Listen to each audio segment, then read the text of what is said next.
I don't think I would say Florida. It's very superficial, and there's a lot of bullshit here. A lot of OnlyFans models and guys that trade crypto and what all part that are you in bullshit. again? Like, You said Boca? I'm in Delray, Boca. Yeah, I saw your video. I think I'm gonna come help you. Free labor, of course. Pack those shoes. I watched you do it. I can definitely do it. OnlyFans got this I man got foaming. you. I got you. I'll be there. From Maine's cold coast to Connecticut pride, Vermont's green hills, take it all in stride. Massachusetts traffic, we grip and we grind with a Dunkin' iced coffee and no peace of mind. So New England stands up proud. Chowder thick, we shout it loud. From Fenway Chance to Rhode Island tide, New Hampshire's cry, live free or die. So New England with Ian Brownhill.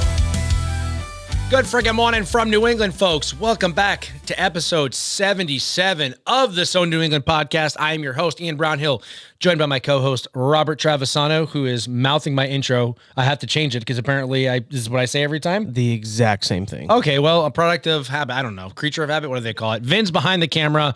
He's the producer. RJ, tell us who our wonderful guest is today. Today, we bring on somebody who is doing his thing out in the world, showing everybody what it means to be from good old New England, holding it down like the only way we know how, earning millions, and yes, I mean millions, 3 to be exact, over 3 million followers between TikTok, Instagram, and YouTube.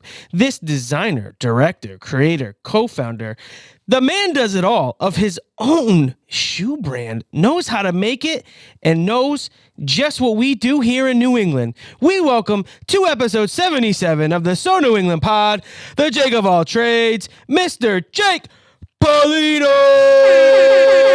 Oh, man. Thank you. That was a great intro. That was beautiful. Get you hyped, get you going Yeah, for no, whatever I was project that grinning you back here. You got me blushing. Let's go. We'll fix that. We'll Honestly, you look post-production. great. You look great. Desaturate. You're killing it. Yes, that's Jake, my man, dude. Thank you so much for making time. I'm bummed we weren't able to get you in studio because I know you were in town for a little bit, but I'm glad you were able to make some time here in your busy schedule between fixing 1, 2, 3, 4, 5 different cars, designing 1, 2, 3, 5,000 different shoes, streaming, doing your whole thing. You got a lot going on.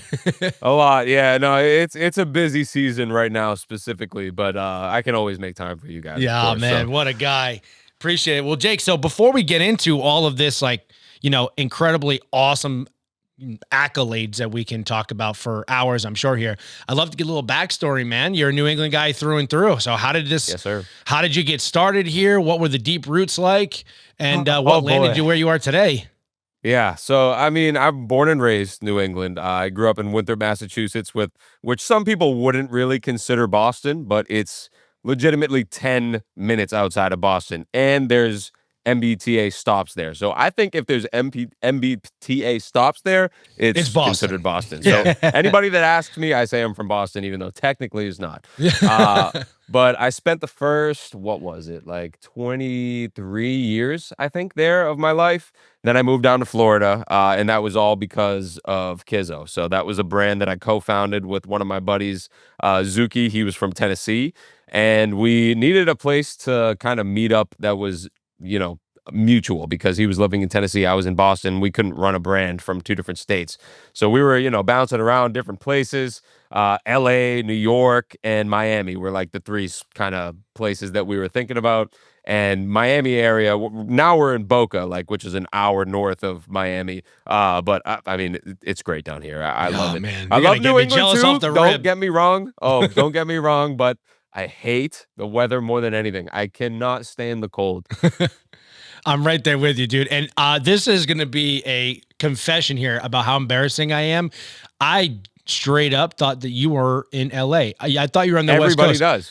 And Everybody I don't does. know why I thought gonna that, say. but it's even more embarrassing because I legit confirmed with him. I was like, yo, are you good for 7:30 to jump on the pod? He's like, yeah. I was like, time change and everything, Eastern Standard Time. Like, you're good, because I'm thinking he's in LA. And I'm like, and he's probably like, what the fuck is with this dude? No, I didn't even put that together until you just said it 5 minutes ago. You're like, oh, you moved out to the West. I was like, nah, I'm not really West, but It's a little bit west geographically, but it more technically south. is a little West. So Damn. Well, listen, guys, I'm a content creator and a podcast host for a reason. It's not because of my intelligence. So nailed it. Well, no worries about that. I don't know why. Everybody thinks that I live in LA for some reason. I don't know what it's probably the palm trees, I guess. Yeah, I but mean the palm trees, maybe. and I think it's also like the creativeness, like based off of how like creative and Yeah. artsy you are, like for lack of a better term, like I would not think like, oh, Boca's the spot for like, Yeah. artists. Maybe if you're down, I guess like, Miami, because you can go down to Wynwood and stuff, but like Yeah. outside of that, I'm like, oh, there's not like,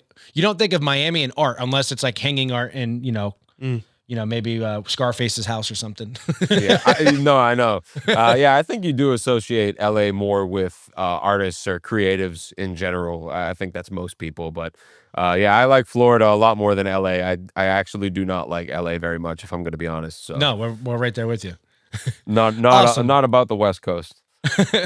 So then talk me into like the creatives, man. Like, how did you get started in all this? Because I feel like you have done a lot of different things. How long have you been, I guess, like an online social media creator? So I started back in, when was it? Like the tail end of 2018, maybe 2019. And I feel like you probably have a similar story. When you fall into content, you fall into it. Nobody really Right. like plans like, oh, I'm going to become a content creator. Like you kind of And those people are still it. starving that do. Yeah, guys. yeah, exactly. So you stumble upon it and you like have one or two videos that goes viral and then like you're hooked on it immediately. So I had a couple videos that like kind of went viral for no reason. They were stupid videos. Had nothing to do with shoes or art or anything like that. And then over the years, it just kind of snowballed. Like at one point I started out as like the DIY guy. So I would like DIY like a Supreme t-shirt or like DIY just like little things like that, little like crafts basically that anybody could do with their house. And this was around like 2020. And then that died. And like I'm sure you know as well, you always need to like what's it called? Evolve with the content, I guess. Like you can't just like do the same thing over and over and over forever. You have to evolve with it. So I became then like the sneaker guy after that. Like I dyed a pair of sneakers. Everybody hated them. Like I got flamed.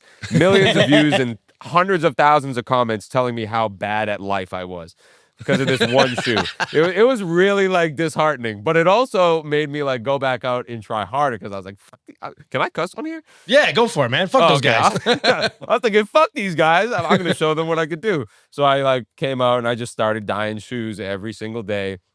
And that started to like take off a little bit. And I think that's kind of how I made my claim to fame with the coffee dye and the rope laces back when like the Air Force Ones were big. Like I was a big driving factor in that trend.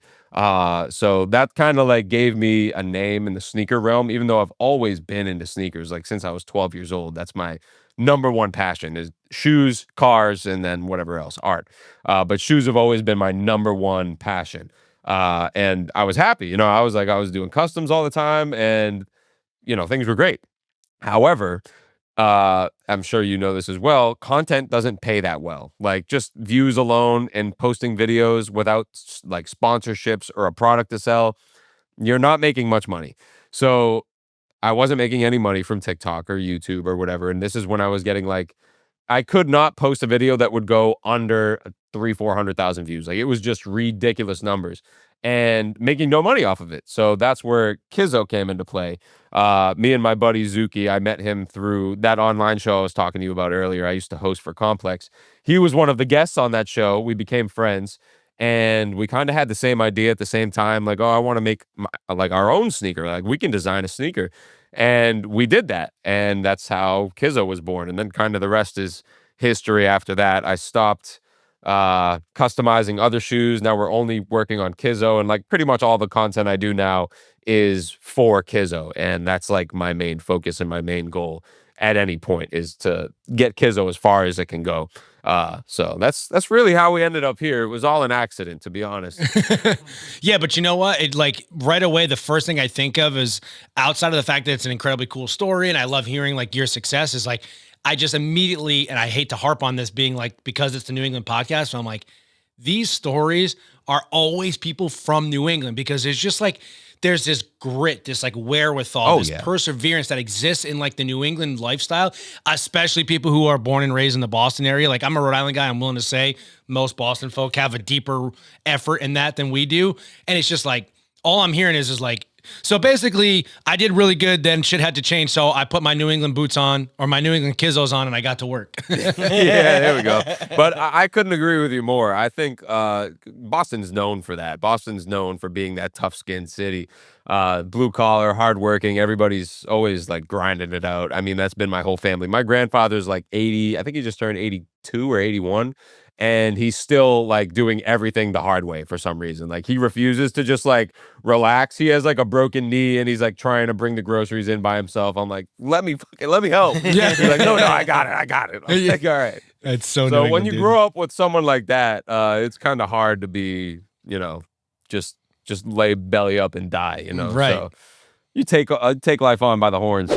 What would you say was the hardest thing to learn growing up? Probably learning how to like use, save, or spend money. You legit worked in banking, did you not? You're welcome. Are you still with Dime Bank or are you too Hollywood now? Okay, rude, but yes, I am. Imagine your followers finding out you're with a Connecticut-based bank. Okay, first of all, they have a branch in Wesley, Rhode Island, which is where we grew up. So really that's brownie points because I'm sticking to my roots. Second, I think everyone would appreciate that I'm with a bank that knows and understands their community. Their tagline is legit, community banking lives here. Hey, I'm not asking you to sell me on it. I've been banking with them for years, and they know me on a first-name basis. I'm just saying, I'm surprised is all. I can see the headlines now. Mr. Anti-Connecticut actually banks with local community bank? Okay, you know what? Follow along with me here. They're FDIC insured, equal housing lenders, wicked friendly. They take care of all my personal needs, have expansive products to help all my businesses, offer lending across the board, merchant services. What more could I possibly want or need? And you know that I secretly like Connecticut, so. Oh, I hope you heard that, folks. Dime Bank is the reason Ian loves Connecticut. Okay, you're ridiculous. Funny story, though. You know how they have like the mobile app with like banking, Lifesaver, you can do all the deposits. Have you tried to teach your mom how to do the mobile deposit No. yet? I was teaching my mom how to do it, and she takes a selfie instead of the check. Visit dimebank.com to learn more. So how did you oh my God, there's so many different parts of your content I want to understand and talk about. It's messy, I know. But like It's too the much. dye stuff is like crazy. Well, first let's talk about the art as a whole. Like, because I don't know that you can just do this like willy-nilly, like on a limb and be this DIY guy without having some sort of like artistic desire, background, or like history. no. So where did that all come from? Oh, this is my favorite question to answer. I believe art, I guess artistic ability can either be a talent or it can be a skill. I think a talent is something that you're born with and just naturally good at. Skill is something that you learn, you practice, you get better at. I am not talented in any way, shape, or form. Like, I did not do art growing up. I could not draw a stick figure for my life. Oh shit! I Okay, so didn't know anything about painting. Nothing. Wow. So, yeah. So basically how I got into it was around, I think, 18 or 19. Right before I started the content, I'd kind of had a little like sneaker customizing business because I loved sneakers and I knew how to paint. Like, I knew how to apply the mask and like do the simple things. So I knew how to paint like just a singular color on a shoe and like restore it basically. And I was like, oh, I bet I could do customs. So I started doing customs and that taught me a lot about stenciling and outlining things and just the basics. And, you do more and more stuff and then you get more and more creative and like it just snowballs. And then once you learn one skill, you learn another. And then once those things all come together, you get to make some cool things here and there. But everything I've done, I believe, is a skill. Like, everything you've seen me do to anything is something that I had to like try and learn. And I believe if my talent is anything, that it's like me, it's perseverance basically, because like I will try something over and over and over again until I get it, until I figure it out. So that's what I would say my talent is. I'm not a talented artist whatsoever. I just don't like to lose, basically. Yeah, I like that. Now, with the customized shoe thing, I've always wondered how that worked because networking is obviously the best or only way to really sell that, right? It's like you need like someone who's more of a name brand artist in some retrospect to rock those shoes and then tell people like, oh, this is where I got them. Or can Yeah. you can you have an online website of customized shoes like that? How does that work? Oh yeah. Oh yeah. I mean, there's hundreds of thousands of sneaker customizers. Like I know so many of them. Okay. And I mean, yeah, it obviously helps to have somebody like a celebrity wear your shoes, post them, like give you a shout out or something like that. But a lot of it is through word of mouth too. Like you know, a lot of normal people buy custom shoes. Like your auntie might wear them to school and her coworker might be like, "Oh wow, those are really cool. Like, where'd you get those done?" And then she wants a pair done for her husband's anniversary or their wedding or something like that. A lot of it is word of mouth. But I mean, like everything else nowadays, the biggest asset for that is Instagram or just social media in general, posting your stuff. People will Right. see it. People will comment. People will like inquire about your prices, even though they're all cheap bastards. They're like, oh, this isn't $40. No, exactly. Oh, that's the But worst. the shoe alone costs $150 Oh my retail. So gosh. how the hell Exactly. am I gonna, That's why I got out of customs, because it's impossible to make money unless you're charging out the ass. Like Right. most people, if I were to come to you and say, "Do you want a custom pair of sneakers for me?" What would you pay? Like just a simple, like say you want a Patriots custom or a Dunks custom or whatever. Some You're Air like, Force Ones. Yeah, if it was like Air Force Ones, I would Air Force I would Ones. go into that expecting to pay 250, 300 would be like Exactly. would be like Yeah. the going price. Air I'm Force Ones are Air what, Forces probably go for what, like 100, 125. Yeah, I $120? think they're at like 120 now, actually. Yeah, which is crazy because it used to be 100. Right. Yeah. So I'm thinking like paint supplies, that's got to be like $50. I'm like, okay. And then how much Yeah. are they going to, I was like, it's got to be 250, $300 Yeah. minimum. Yeah, Especially so if it that's was what most quality, people would good assume. work, or like really good art. Like if it was like if you were just doing maybe the colorway, maybe not so much, but if you were doing, like I know you mentioned anime earlier, like if you were putting an anime figure or like a scene on the Yeah. side of a shoe, 250, 300 easy, yeah, 100%. Yeah, see, that's what most people would assume. So when most people reach out for a sneaker custom, they're like, "Oh, I want, you know, my dog's face on it and this date and a picture of my sister or something like that." Oh, that's crazy. People do ask for like crazy detailed portraits. And you're working with something that's this big. It's Yeah. not really like a big area to work in. So I mean, overall, I'd say it's average, Jake, but whatever. Yeah, I'd say that's pretty big. But yeah, basically nobody really wants to pay more than $250, $300 for a pair of shoes in general, no matter what it is, custom, whatever. The problem is when you do a custom like that, it's going to take you at least 5 hours, 6 hours, something like that. Plus, you know, sometimes I was doing like 12 hours of work and coming out with like $100 profit. But and you break that down and it's it's like just not it's worth nothing. it.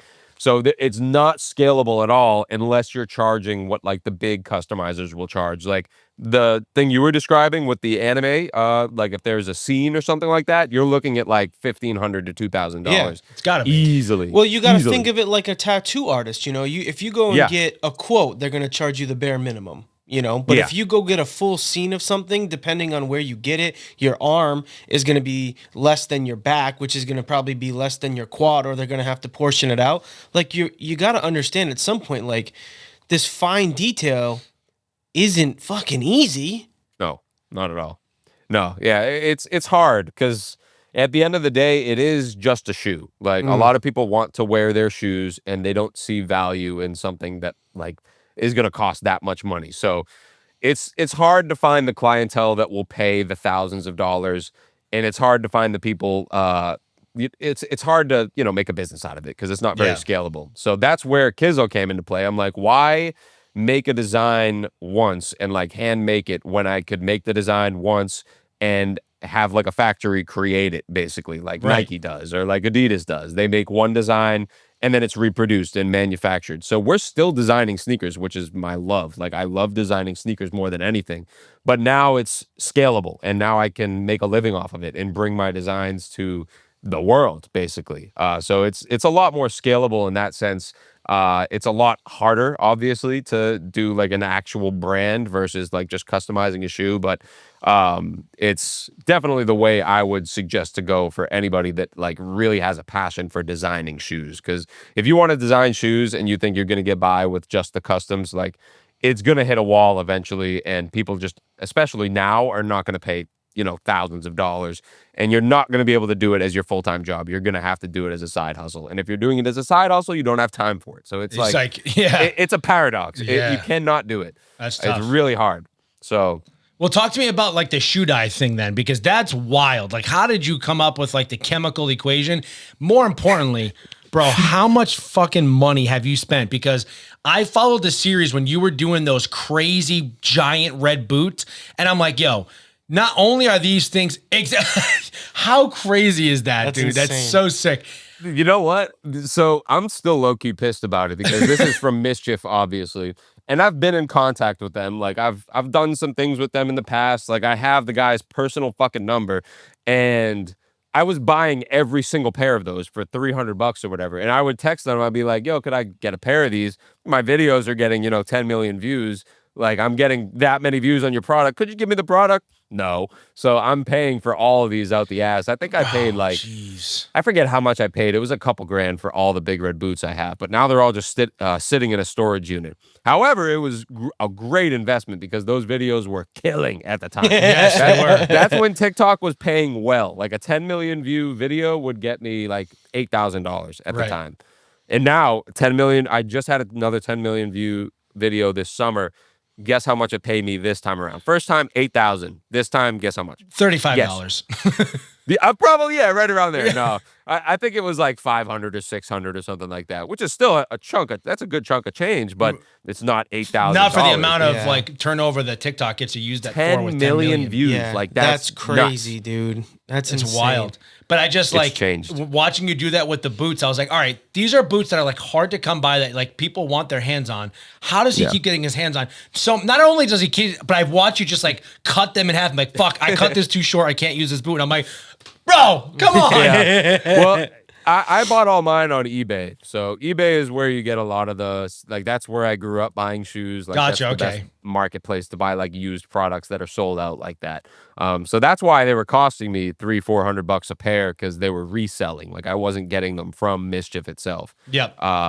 So that was the problem with that, is they were just expensive, but that was a trend in general. Like they kind of died out and now nobody really talks about them. So it's just sitting on a shelf now, but whatever. But the dye as a whole, like where did that idea come from and how did you figure out how to do that?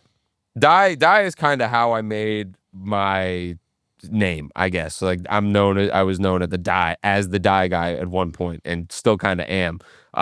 But it's not hard at all. You're giving me way more credit than I deserve. I mean, you've done some really cool shit with the dye, man. I don't know. Like trust me, it can get complicated. Like for instance, I have this shoe right here. This is like a shoe I did a while back where it's a gradient. So it's blue to red and then the sole's yellow. This is a little bit more technical. Like this is a little bit more difficult to do because you need to know like how deep to go, how long to leave it in, pause, and just you need to know how to get it done like that. And it was all trial and error for me. But just dyeing a shoe one singular color is so easy. Like all you do is pour the dye in hot water and let the shoes sit. That's literally it. But like I said, it gets more complicated. You could have stencils. You could do multiple colors. Like I've done up to 5 colors on a singular shoe. That one's in my closet over there. It's like a sunset. So it goes from blue to purple to pink to orange to yellow. And it like fades cleanly across the whole shoe, which is like, that's hard to do. But just dyeing it a single color, which is how I started out, is extremely easy. Still really cool, man. What was your most popular one? Like that, was it the coffee colored one? It's the coffee. Yeah, because that shit was kind of fire. And then you day. did those custom laces that were like ropes. Yeah, those are sick. The rope laces was a big trend, and like every rope lace you see basically is now basically a product of those videos, because like nobody was really doing that. And I do want to give credit to the guy that was doing it before me, Jordan Watkins, great sneaker customizer. He was doing it before me. I didn't see it off of his page. Like we kind of made it at the same time, it felt like. But he technically was doing it first. However, I had a lot of views on those videos all over the place, and people hated the rope laces. Like it was basically a rage bait tactic. Every time I would put a rope lace in a shoe, people would be like, "It's disgusting, you ruined it." And like that's all I wanted. So some people liked it, and it ended up becoming a trend. But I mainly did it to piss people off in the beginning because they hated it so much. But I loved it. I loved how it looked. No, they were dope. I remember I was at a Celtics game with Chad or prosciutto Oh, poppy, yeah. and he Yes, was sir. wearing his Kizos, and he had the rope laces on. I was like, oh, these are actually really cool to see in person. Yeah. So Yeah. then The rope laces are interesting. love that. And then so that is what really kind of transitioned you into Kizo as a whole, though. So like, Yeah. why the leap to like? I mean, obviously you've kind of explained it a bit, but like, how does Kizo like manifest in your head? Like, why? Like, that's a huge leap. Like, I mean, most people are like, I'm gonna start a business, but it's like not many people are like, let me go against like one of the top 5 like biggest Yeah. billion-dollar industry that there is competitively and try Yeah. and make space for myself. And you've done it successfully. So like, let's talk about it.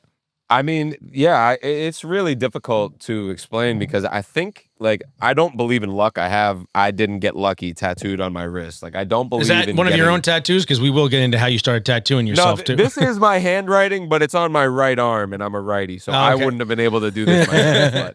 But that is my handwriting. However, I don't really believe in luck. I don't believe in when people are like, "Oh, you're so lucky to have that. You're so lucky this. You're so lucky that."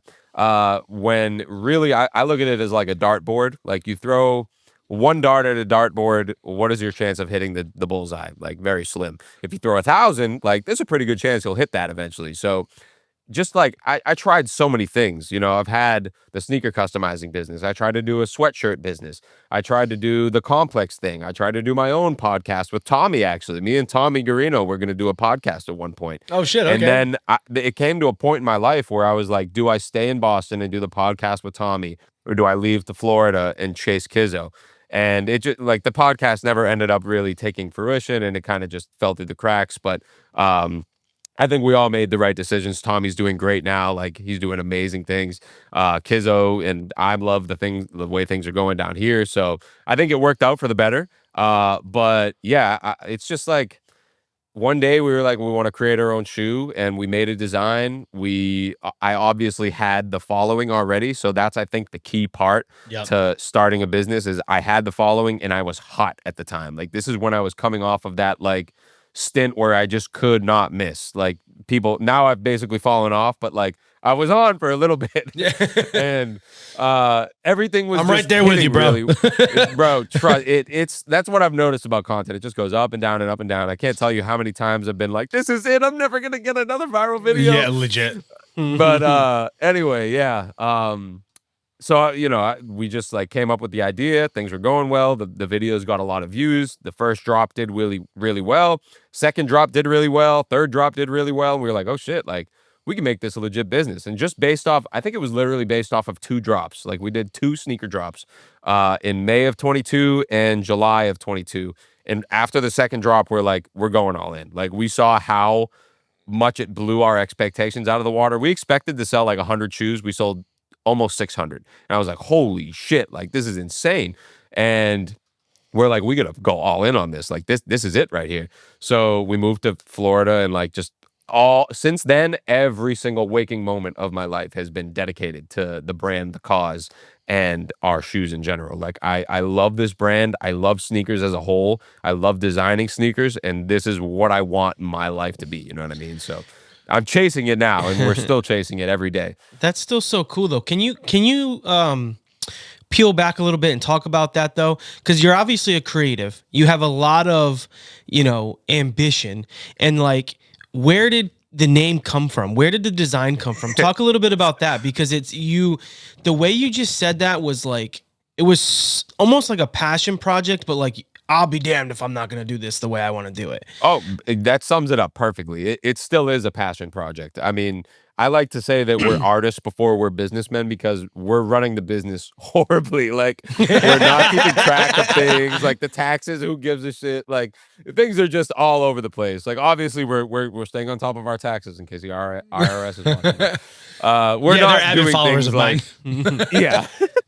We're not doing things like super cleanly like you would expect a business to be run. But we love what we're doing. We love shoes, and we love, everything that's going on now. So it is still a passion project to this day. But the name, like, it's funny that you mentioned that, because everybody asks, oh, what does Kizo mean? And I wish I had like some sort of cool explanation, but it's literally just like a Mod Podge, I guess, of me and Zuki's name. Like I just took random letters from me and his name and Kizo. Like, I just wanted a 4-letter word. I didn't want it to be some long thing. Like, I see brands all the time. It's like the Comet of the Stars, or like Aura Fields, New York, and it's just like such a long name. Yeah. I like short, like it's 4 letters. It's a random word. Like, when you hear this word, you think of nothing but Kizo. You know what I Right, mean? right. So once I heard it, I was like, oh, that sounds kind of cool. And it was actually between Kizo and Kilo, which is like, I don't know where Kilo was. It was same thing, just like That's a the random mix Miami up in of our you. letters. Yeah, that's the Miami. But it was between those. We put a poll up on my story, and Kizo won, and that's how Kizo was born. Ah, that's cool. So really, That's your simple. followers got to name it, which is pretty badass. Yes. Yeah. And we still do that to this day. We literally ask our followers all the time, what laces do you want? What color should this be? What color should that be? Like, do you like this shoe? Do you like that? For instance, like these shoes that we did, this was our most recent one. These ones are dirty as hell now, but we asked them about these, like a bunch of questions. Do you want the silver? Do you want it to be white? Do you want the rose to be red and white, or white and red, or silver and white, whatever? And we just like, we ask our followers all the time. It's basically like they run the brand, but I kind of think that's how it should be, because Yeah, they're the no, ones that's buying facts. the shit. Well, if You know what I you're mean? speaking to your consumer and they're the ones who are buying the shoe, then Yeah. that's such. I know you just joked about the business, but that's a great business tactic. It's like, Yeah, what do you guys and- want? and- Perfect, we'll make it. Now buy it. It really is a great business tactic, but no businesses do it because their heads are so far up their ass. They don't talk to their fans or their audience and whatnot, and they can't. They're Egos, too man. big. It's not even so. It is egos sometimes. Like, I think that's the artist ego, because there's sometimes where I'm like, I really disagree with like the 90% majority on this. Like, I really want it to be this color, and the artist in me is like screaming, but then the businessman is like, all right, maybe it doesn't really matter what color this one lace tip is. So yeah, it's just a lot of the businesses being too big for their own good, I guess. Like, when you get so giant, you can't talk to everybody on a daily basis. Like, we're talking with our Discord all the time about like what they like, what they don't like, issues they have, and whatnot. We're always trying to get better and create a better shoe every single day. And I think that's the best way to do it, is by talking to the people buying the shoes. And I think more people need to be doing that. It's like you said, it's a great business move, but it also is a great move in general, because everybody likes to feel like they have a say in something, you know? Facts. Right. So And I'm I sure don't it know. helps drive your content too, because if you're putting yeah. that on if you're putting a poll up on your story or on your, a post or something, and they're engaging, they're commenting, and like that's still engagement. So that's Oh, yeah. probably helping like Yeah. come full circle for you. those videos do tend to do better, because people like to give their opinion. It's just Yeah, like a like you said. psychology fact Yep, of hell humans. yeah. They love to give their opinion. Yes, So- they do. Yes, they do. They always do, whether you want it or not. Yeah, it's coming.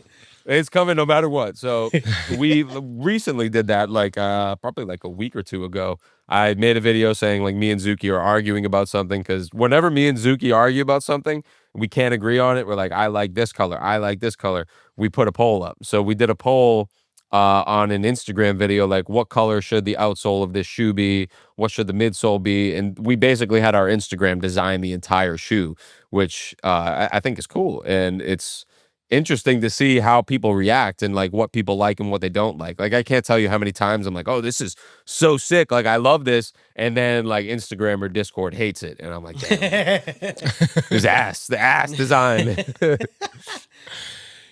Well, the Yeah. other thing is like the sneaker culture as a whole is a dynamic that I had never truly understood. And I want to get your opinion on it, being someone who's like passionate about sneakers, but Oh yeah, as like a prime that's example. a hot topic. Yeah, as a prime example, like I grew up a Kobe Bryant fan. Love the Celtics, but I was a diehard Kobe guy. That was my dude.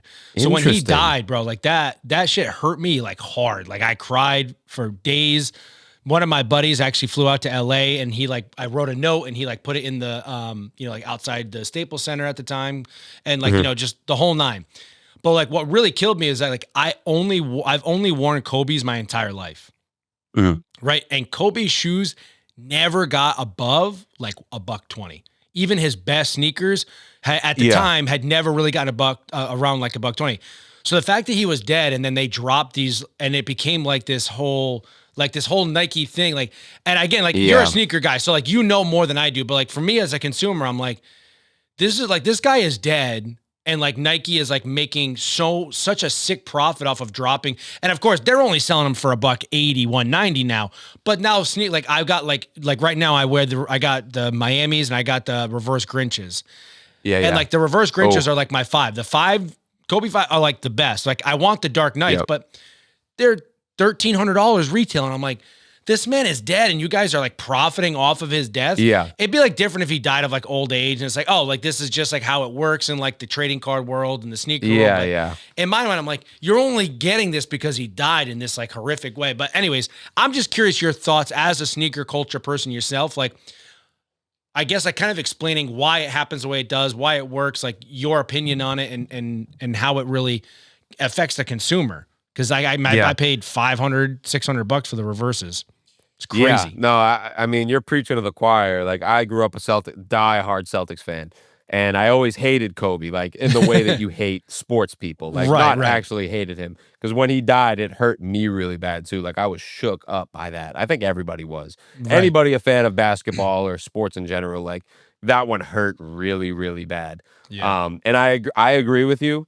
It's a little messed up, I think, to see that, but it also it comes back to that like artist versus businessman debate, because like if you're Nike, are you gonna deny all of these millions of consumers that want more Kobe's, or are you gonna stick to your morals and be like, nah, it's kind of iffy because he passed away? I mean, the profits probably are going to his wife still, I assume, or his family at least. Yeah.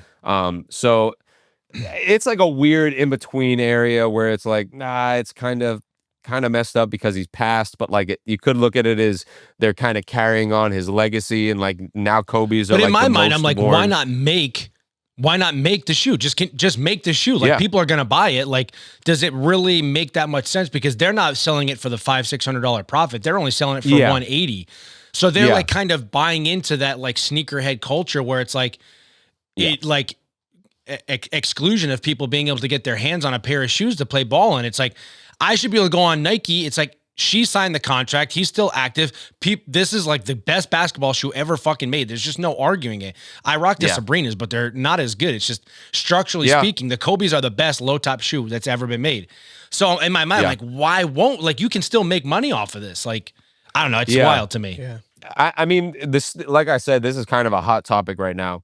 Like the sneaker culture in general has been dying generally over the last like couple years. Back, like if you think back to the 2020s or like 2018, 2019, like when I was 12 years old and I got into the sneaker game, that's when things were like kind of the hottest. Like we had foam posits and people are paying $500-$600 for the new shoes and this and that. And then the off-whites come out and people are paying thousands again, and Yeezys and all this stuff. But in the last, like, I'd say year and a half, maybe 2 years, people have started to realize, like, why the fuck am I paying $800 for a pair of shoes that's going to get, like, destroyed, or I'm never going to wear them? And Nike, this is Nike's playbook consistently. Make shoes really limited so that people really want them, because it's just psychology, FOMO. You see a shoe you like, then you can't get it, then you really want it. You know what I mean? So, like, say you saw a pair of Kobe's, and you're like, oh, those are really cool. And they're right in front of your face. You can buy them. They're $150. You're like, they're cool, but like maybe not that cool. Then, like, say they sell out and you're like, damn, now I can't get them. When they release them 3 years from now, you're going to pay that 160, 170, whatever they want, because of that hype factor that it had. Right. So Like Jordan. that exclusivity builds the hype, and then they flood the market. So they sell 100,000 pairs now, get people really excited about it. They sell out, and then a couple years later, they come in with 1 million pairs and make their fucking buck that way. So, I mean, it's just the way sneakers go. It's a collectible thing sometimes. Other times, it's not. Other times, people just want to be able to buy shoes consistently. With Kizo, in general, we like to keep it limited because I've always liked that collectible aspect of sneakers. I've always liked having the rare ones that nobody else has, and I don't mind paying, you know, a couple $100 for a pair of shoes. I think anytime you get over $500-$600, it's like, what are we doing? Come on.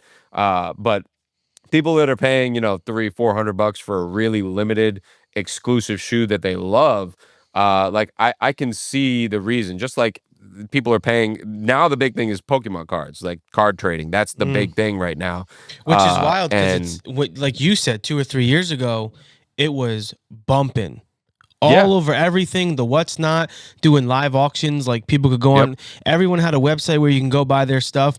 And there was a big argument because people would go to Target, clean out Walmart, and then upcharge, you know, $1 or $2 for a pack, sell 30 packs, make $60, ship out all the cards just to open them live online. I mean, I tried to do it. I won't lie to you, but it's so true to see that market and, like you said, all the other ones, because it's like the stock market, it goes up and down. But that was such a good comparison. I was going to ask you about that because it's shoes, exactly the same exact thing, 100%. Same exact thing. People are going, or when I was younger, 14, 15, people were botting, and they still are.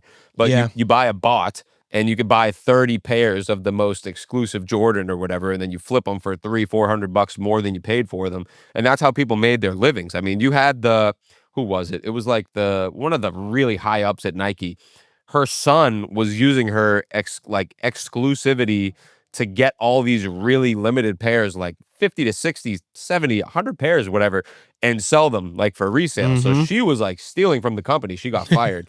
But like it was a real bad thing, and it's exactly what's happening with the Pokemon cards now. People are going in, buying all of them, and then reselling them, and that's just like driving the hype more and more. I think people I now saw, want them. what's his name? Like one of the Paul dudes was Well, wearing Logan Paul's actually not. He was wearing one around his neck, like it was a necklace charm. That thing, but that card is for real. That card is fucking. See, like somebody is paying millions of dollars for one of those cards. That's so wild. Crazy. Well, and it was for a piece of cardboard. Well, it's shiny cardboard. Okay, it's shiny cardboard. It's shiny cardboard. He's a Pokemon guy, so he gets it. But no, like it's so true because, like, you know, when you get to that Logan Paul, like, obviously he has the money to do that. Most of the people you're going to see are your basic consumers, your Air Force Ones, your Jordans, and things like that. But like, he's up there and getting shoes, Pokemon cards you don't know about unless you're Logan Paul. Yeah. To like go get certain cards that like your average person just cannot afford, and that was one of them. Yeah. I'm pretty sure that was like a PSA 10 1 of 1. Like, I mean, the chain probably was a couple million, let alone the card itself. Yeah, you're absolutely right. I will say, I think he's good for the Pokemon community. Because, yes, he has his money and he flaunts it, but he's not a douchebag about it. He actually promotes it in a good way. He's definitely building that hype with it, for sure. Yeah. For sure. Let's talk about the car stuff. Oh, shit. Car stuff? Oh, my God. No, you're good. You're good. I was just gonna say people pay millions for some sneakers too. Like if you, I think a pair of Kobe's, the original Grinches actually are about to sell for like $1 million or something that he wore, or something like that. And that I could understand see going that. for $1 million. I could understand that. Game worn, you're like a collector and you got money like that. Fine. Yeah. Wild. I just can't. I don't know, but. All right, so add on top of all this, if you guys can believe it, who are listening right now, we have been kind of passionately rambling here, but I want to say, like, this is a man that is a jack of all trades. So if you guys don't know, this is your introduction. Yes, Jake of all trades. Thank you. Jake of all trades. I like that. The fucking car. How did you get into this car work, dude? And how many cars do you have? Because you got the Lexus and you got the Beamer, right? Or you had the Lexus. I don't know if that's still around. I still got the Lexus. Yeah, the Lexus is my daily. So that's the one that like I need to run because that's like my transportation. And then I have a Honda Civic and I have the BMW, which is my like, it is the pain in my ass that'll never go away. I will never ever buy a BMW again. It is worst car ever. Swear to God. But yeah, I got into cars probably around maybe about the same time I started customizing shoes, like 2018. I had a little Audi as one of my first cars, and I didn't know anything about modifying cars. And then I met my buddy Dean Testa. He lives in Winthrop, or maybe on the border in Revere. But he got me into cars. He's like, oh, you could buy this thing. It's called an access port, a Cobb access port. He's like, you can buy this for your car and like you can tune it and like make it better and whatever. I'm like, this is probably bullshit. So I buy it and like, all of a sudden I'm fucking hooked now. Of course I buy it. I'm fucking hooked now because my car just went from like, what did it go from? Over the years that I had that car, it went from 220 horsepower to 430 about. So I like doubled the horsepower on this car, and it's like super fucking fast, and it's super cool, and I love it now. But I never did my own work on that car. Then a couple years later, when I moved down to Florida, I buy the Lexus, And I'm like, I got a little more money now. Like I got some adult money. This is like at a time where content was doing great. Everything was going great. So I bought some tools and whatnot, which is the hardest part to working on cars. Like if you don't have the tools, it takes you forever. Like if you don't have a really good jack, if you don't have a torque wrench and all that stuff. Dude, you're preaching to the choir, brother. But I can change your brakes though. I figured it the fuck out. I didn't have the tools, but I figured it out. Did he? Bro, let me tell you, just changing a singular tire, if you don't have a torque wrench, impact wrench, impact gun, whatever you want to call it, it's going to take you so much longer. So as soon as I got all the right tools and was able to do that stuff, I started learning, So This is great. I basically just got into it like that. And I love cars as well. I'd say that's the second most passionate thing on my list. I love working on them and doing shit to it and janky stuff, all the janky ghetto stuff that I've done to the Beamer. Like I love all that stuff. That's cool. Awesome. What is the craziest thing that you have like customized or like flipped or like changed over or tried to modify On a car or in general? In general, just like I got it right here. Yeah. Hold on. Oh. What? Oh shit! That's Okay, sick. Gold play button that has rope through the side of it. that is sick. Oh, that's cool. So this thing got destroyed. We've also done some crazy. I mean, I've painted a car twice. What else have I painted? A lot of random shit. A lot of sculptures and different things that I've done over the years. But that's probably the craziest like singular item that I've ever destroyed, because how many people have a gold play button? You know what I mean? And I put holes through it and shit. So yeah, that one was a little crazy, and I still don't know if I like my decision to this day. We'll Tell check YouTube to send you another one. We'll check back in a few years on it. Yeah, hopefully we can get the 10 mil one. That'd be cool. That's hysterical. That's No, but dude, that's awesome, still, dude.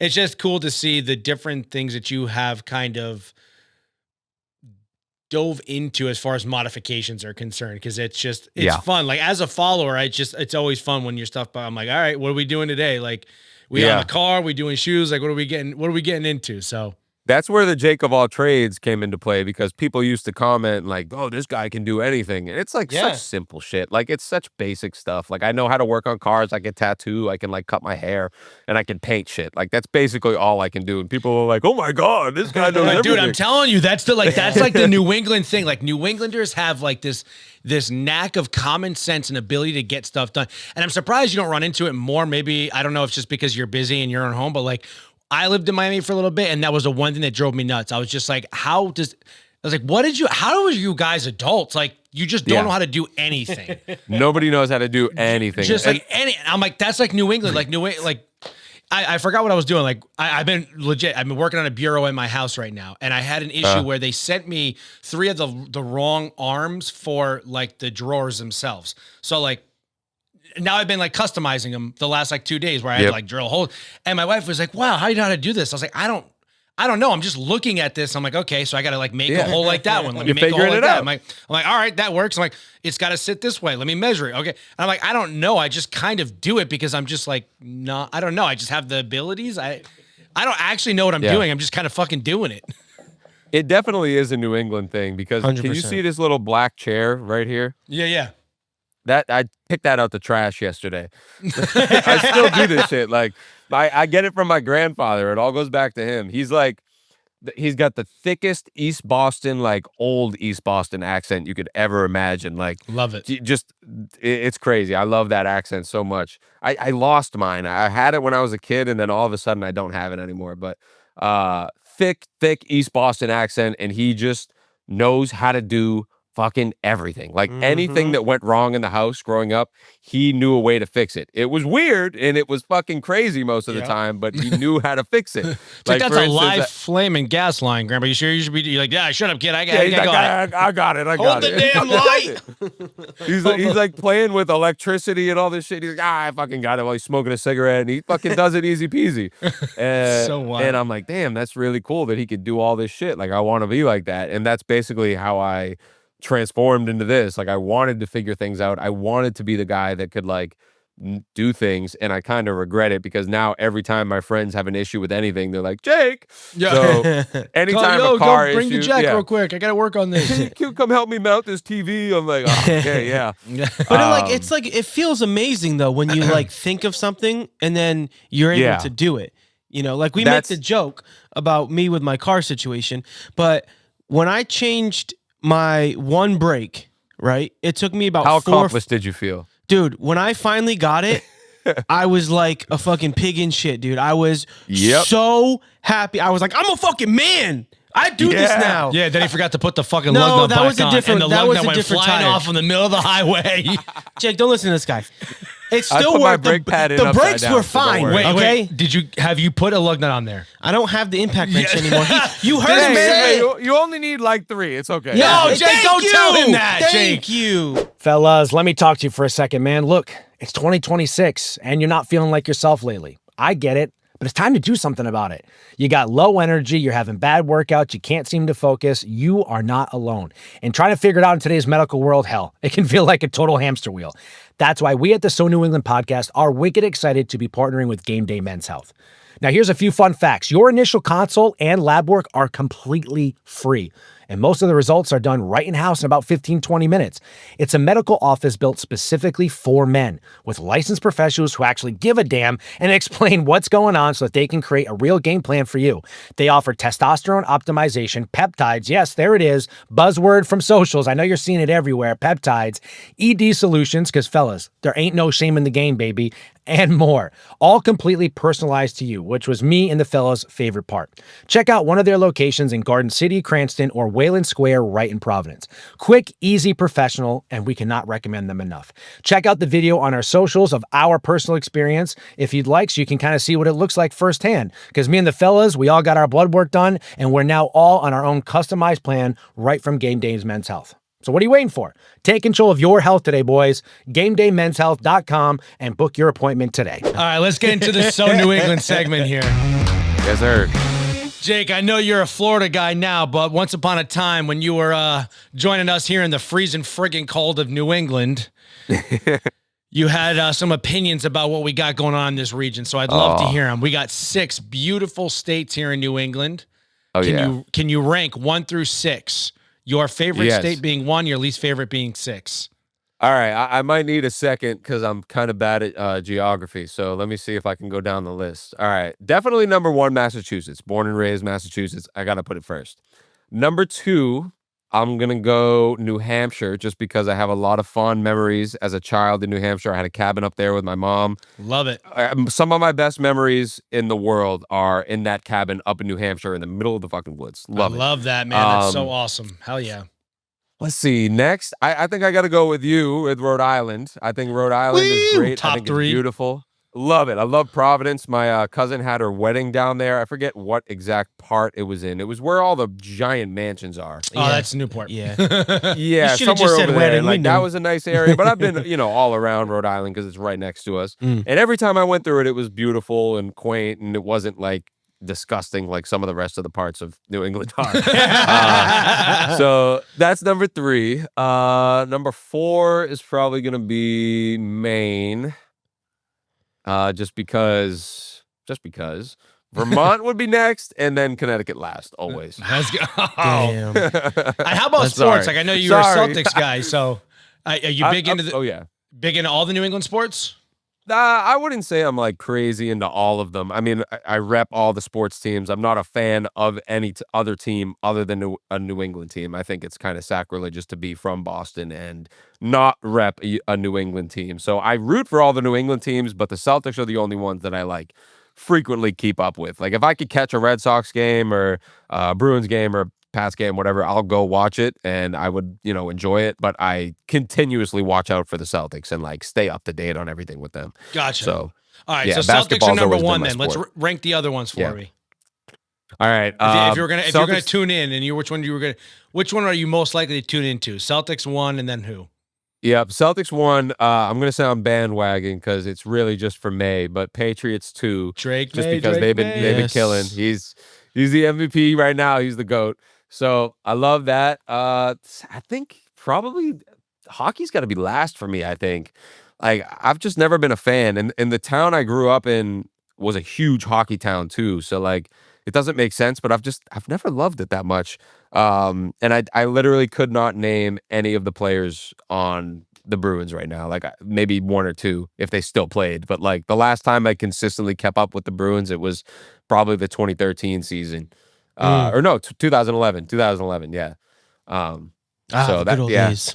Probably go Celtics, Pats, Red Sox, Bruins. Yeah. Got you. You said you're from Winthrop, right? Yes. Vin, double check this for me. But doesn't the guy at that turning point in Miracle, isn't he from Winthrop? Yes. Where Yes. he's Yes. like, Michael Winthrop, Ruzioni. Massachusetts. Yeah. That's him, right? Yeah. We Let's have fucking our go. hockey center is Sorry. named after him. It's the Yeah, Michael see, Ruzioni fucking Center. Michael Ruzioni. I've been trying to tell you Yeah. that all day when he came on. The attention. Miracle. The Miracle, the movie. Yeah, but Duh. what are you Pay yelling at me attention. for? You didn't fucking say We that to were me. talking about it, and you gotta, learn you some shit. Oh, shut up. Ask me a question. When it comes to New England, can you tell us something that you feel is overrated? Overrated about New England. Oh boy. I don't know. Let me think for a second. The first thing that comes to my mind is the spring, I guess, or like those in between seasons, the spring and the fall, which I know are the best times in New England. Like, I think from the end of September to like middle October, best possible time to be in New England. However, after that, it's all fucking downhill. So it's like there for a second, Yeah. and it kind of just teases you. It's like, Yeah. oh, look at how beautiful it is. Yeah, and then it's gone. You get like 2-3 weeks of it, and then That's it's good. fucking gone. That's So fair. I love the fall, my favorite season in the world, but it sucks because you only get to enjoy it for like a tiny little bit, and then the summer is fucking rainy, and then the winter is cold and windy, and it's like, what the fuck is this shit? And Like, this is exactly why he moved to Florida. Yeah. it's exactly why I moved to Florida, because the seasons there are the worst no matter what. The summer is hot and humid, the winter is cold and bitter, and the fall and the spring are both nice. But like down here, it's hot all the time. But like recently, it's been only getting into the 70s, and like it's 60s at night. it's All only right. getting in the 70s. On to the next question. We're not getting Like on it's this not one. fucking Beautiful. It's 18 degrees out for us right now. Thanks, Jake. Appreciate it. So counter that Listen, question. I was just there and I hated it. So 5 the other degrees. half, the other half of that question, what would you consider is underrated about New England? Underrated. Like you kind of miss it because you don't got it no more. The thing I missed the most, and I definitely took for granted while I was there, was just the character in general of the city and the history.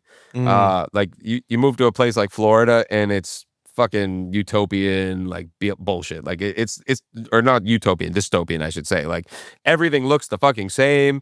The streets are grids. You cannot walk anywhere. Like it is. I miss being able to walk to my corner store and like get a drink or whatever. Now you can't. Like everything is driven by car. Everything looks the same. It's all shopping centers and just plazas and whatnot. And I used to look at the shit in Boston and be like, oh, this house looks like shit, and this house looks like shit, and this one's crooked, and why is this street like going up a hill and curving and then going down again and upside down and all this shit? But I miss that shit now because that like it gave the city character. Yeah, You know, facts. so that's awesome. Lot of great character answer. in New Great England. answer. That was a great answer. All right. Well, within your travels of your lifetime, I'm assuming you're going to say Florida here, but we'll see. If you could add a city, state, country, or region that you're a big fan of, and you can add it and join it, bring it up to New England. It includes everything: the weather, the traffic, the people. ooh, It brings Ooh, okay. everything. Doesn't it? Listen, some people are worried that they might not mold. I'm just saying, just bring them up. Doesn't have to be that deep. Like, what would you want to bring up and join? you know what? I don't think I would say Florida, because I don't love the culture here. I don't love the people. Like everybody here it's very superficial, and there's a lot of bullshit here. A lot of people that just it's a lot of OnlyFans models and guys that trade crypto. And What all part that are you in bullshit. again? Like, You said Boca? I'm in Delray, Boca. Yeah, I saw your video. I think I'm gonna come help you. Free labor, of course. Pack those shoes. I watched you do it. I can definitely do it. OnlyFans got this I man got foaming. you. I got you. I'll be there. No, Tell 'em it's I'm a lot singing, of let 'em know I'm bullshit like coming. that. Yeah, well, you can come down anytime. We need all the work we can get. But yeah, it's a lot of bullshit like that. A lot of those guys and a lot of those girls, just a lot of ugly, like souls, I guess. Yeah. But I don't know. I don't know what place I would bring up. I really want to check out North Carolina. Like I've been itching to go to Wilmington, North Carolina, because I've heard a lot of great things about it. And I've heard it's kind of like Winthrop, but south. And it has all the seasons and whatnot. And it's kind of low key. So I want to look there. But if I had to pick from a place that I've been, I might say Austin, Texas. I loved Austin, Texas when I been visited. there. Hell yeah. Great choice. It's got like Yeah. pretty good weather, pretty good people, really great character. Holy shit, that place was just filled to the brim with personality. So yeah, I'd probably say that. Yeah, Austin, Texas. That's a good answer. First time we ever Did you like gotten the that. barbecue there? Did you have any? I did go to a barbecue. I can't eat barbecue myself because I have a whole bunch of fucking allergies. Oh, that's a whole nother right. Dude, we didn't topic. even talk about the fact that you've Oh got my all these God. like food It restrictions. is a shithole. Carnivore diet. That's right. Mm-hmm. But I didn't get to try the barbecue because it had soy sauce in it, sadly. I waited for an hour at Terry Black's to get barbecue. Couldn't fucking get it. I was pissed. Honestly, you didn't miss nothing. Nah, you really didn't. It's- Yeah. Really? Yeah. No, it's so fucking good. You definitely missed out. It's so good. Yeah. You motherfucker. I was I trying know to be it real is for too, you, though. though. I I'm know. sorry. I can't lie to you, dude. I was so good. I know. It's I even fucking worse get too it, dude. because like you can eat the beef. That's like even yeah. harder for you. It's Yeah. like- Yeah, if they had just left out some of the seasonings that they put on, I could have had it. But they roast that shit for like 8 hours on end, so I'm probably not gonna be able to. Could you make one for me in the back? Like, I'll see come you back tomorrow. Just make it now. yeah. That's Yeah. You want me to ask Sucks. that one? yeah, good. If you could assign a sneaker to represent each of our New England states, Ooh. what would you assign? Oh, that's a tough question. Oh boy. Take your time. All and right, they let's can see. totally be whatever you want. And if they're your brand, Kizo, of course, colorways, whatever, however you want to do it. This is totally All right. your question. All right, I'm gonna get a freebie out of there, just easy peasy. Number one, my favorite city, Massachusetts. Gonna get Kizo because that I'm gonna Got take to. I'm gonna. That's First a little place. cop out. Red, but white, like, and blue colorway? First place for the Kizzos. Huh?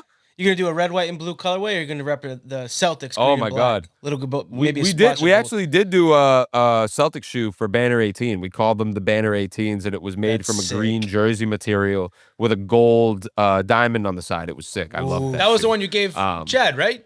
Was he one yes, of those? Chad ones? has those. Yeah. I believe Those are the so. ones I Banner saw. 18s. So Kizzo's, Massachusetts. New Hampshire, I'd probably go with, let me think. I'm going to save the LL Bean duck boots for Maine. I was gonna say LL Bean's got to be Maine. I was going to say, don't think outside that's the box, Maine. too. You can go with like boots or something, too. You don't have to Oh, just yeah. go Any sneakers, so- footwear, yeah. Yeah, so yeah, that's yeah. going to be Maine is those LL Bean boots. Vermont, I'd probably say is something like, just like a real, like a cowboy boot or some shit like that. Like, I feel like that's the real wilderness out there. Then where else? Rhode Island, I'd probably say is like a Sperry or some shit like I was that. gonna say this is the fun. He's gonna Yeah. give us Birkenstock. I know it. That's good. Birkenstock's good. That's Birkenstock good. could be good. Something like a Sperry, yeah. Boat Like shoes, I don't damn, know. nice little boat And Connecticut would be, ooh, I don't know. Wallabies. What? Some wallabies. Some prep I don't even know what schools. those are. Yeah, well, look them up. Wallabies. Yeah, All yeah. right. Yeah, I don't know. I don't know what I would say for Connecticut. Something really bland and basic. Some Nike slides. Yeah, maybe some like beat up Air Force Ones. That's what I would say. Now we're talking Hartford and New Haven specifically. There we go. That fits the mold. That's good. Every fun. time I That's- went to Connecticut, it just like depressed me. Like there's nothing there, and the buildings are all like gray. It's It feels terrible. like the whole city is grayed out. It's like why? Did I say anything for New Hampshire? I think I missed New Hampshire. You started on the Maybe boot like a- stuff, but you never gave them one. Maybe like a Timberland or something like that, or like a Yeah. snow boot. Timberland is I guess. from New England originally, so Yeah, I don't know. Yeah, I yeah. don't know where they're based though. I think they're another main company. Maybe. We'll have to look. Reach out. Send an email. I know they have headquarters in Massachusetts. That was a now, good but question. That was interesting. That was our I was producer gonna say, that's a Vincenz. Vin question. That I was a like Vin that. I like question. that. It was on my mind. I'm not going to say a lot. Yeah, but- for sure. Ask the next one. So to kind of touch upon it a little bit, you kind of mentioned it, but I would love to hear your opinion on like a nostalgic New England day. But you kind of already said it a little bit there. But like, what's a day for you that's like, man, that just like scratches that itch of like, I don't know, because I don't know. How old are you? 26. You're 26. Okay, so we got quite a few years on you, but I just feel like that generation that grew up in the early 2000s here in New England is just like something about the air and the color of like the vibrancy of like growing up. There was just something about it, and I'm like, the nostalgia I feel is like crazy all the time. So I just Oh my God. I mean, it hit me really, really hard last year. I visited probably towards the like beginning or middle of October. Like I mentioned, that's my favorite time to be there. And as soon as I got off the plane, like the minute that like kind of crisp fall air hit my face, I was like, holy shit. Like every memory I've ever had rushed back to me at once. I was like, holy shit, like this is crazy. And it had me feeling weird. Like I was feeling weird for like a week there. But yeah, that was like, it just like brings back memories of, like doing the little crafts in school for like Thanksgiving and all the Christmas lights and, just the typical tacky Christmases from the early 2000s with all the colors and the stupid toys and whatnot. yeah. But just that period from like October to December, I feel like is easily the most nostalgic period, like in general. Love that. And it just felt so good to feel that again, Hell yeah. We got a lot of good movies around here, man. You're an Yeah, Eastie guy kind of, so I'm curious to hear it, but what's a good Boston influenced or New England influence based film for you? I need some help on this one because I can really only think of The Town at the moment. It's like one of the most popular ones, but we got like The Town, Good Will Hunting, Fever Pitch. Yep. You got Black Mass, you got The Departed, Me, you Myself, got Grown and Ups, Irene. Me, Myself, and Irene. What was the Me, other Myself, one? and Irene was in Boston? No, that's Rhode Island. They shot that shit in Rhode Island. Okay. Yeah. Oh, so we're talking all It's like New England yeah, yeah, influence, but like it's just Okay. like Boston always seems to be like the center of the hub. But I like forgot that was in Rhode Island. Yeah. that was a good one. Yeah, We also I would say that one's probably my favorite. That's one of my favorite movies in general, in like the whole sphere of movies. I love. It is one of his most underrated movies. Oh, I feel. so good. He so, does so good. such a good job, and the humor, especially now, is funnier because you're like, oh my God. Yeah. It's almost like when you watch The Office. You're like, I can't believe they said that. Yeah. No, I love that movie. I Such a actually good movie. completely forgot that was in Rhode Island. But yeah, I'd say that one's probably my favorite. go. And then Great maybe choice. Good Will Hunting, of course, because that's just a Great classic choice. as well. Classic. But yeah, Classic. a lot of good movies from up there. There are, man. Jake, what do you got going on that you can let people know to expect? What drop are you on now? How many drops have you done? Or is it just like Up until this point? Yeah. Up until this point, I think we're at like 33 or 34 over the last couple of years. We do one a month. One a month. Okay. Hell yeah. Yeah. So we got a new one coming, depending on when this episode is released, sometime in February, Valentine's Day. We have a sneaker dropping called the Space Bubblegums, and it's a pink and gray shoe, and they're releasing for Valentine's Day. I'm not sure on the exact date yet, so if you do want a pair of the Valentine's Kizos, which usually people love the Valentine's Day themed shoes. I'm not sure why, but every year they sell pretty fast. So if you're interested in a pair, check out Kizo Kicks on Instagram or my personal Jake Polino, and there'll be information pasted everywhere about it. You can't miss it. Awesome. And then just in general, too, for any following along on YouTube, Instagram, TikTok, like what's your handle? And if they ever want to just in general grab a pair of Kizos, where can they get that?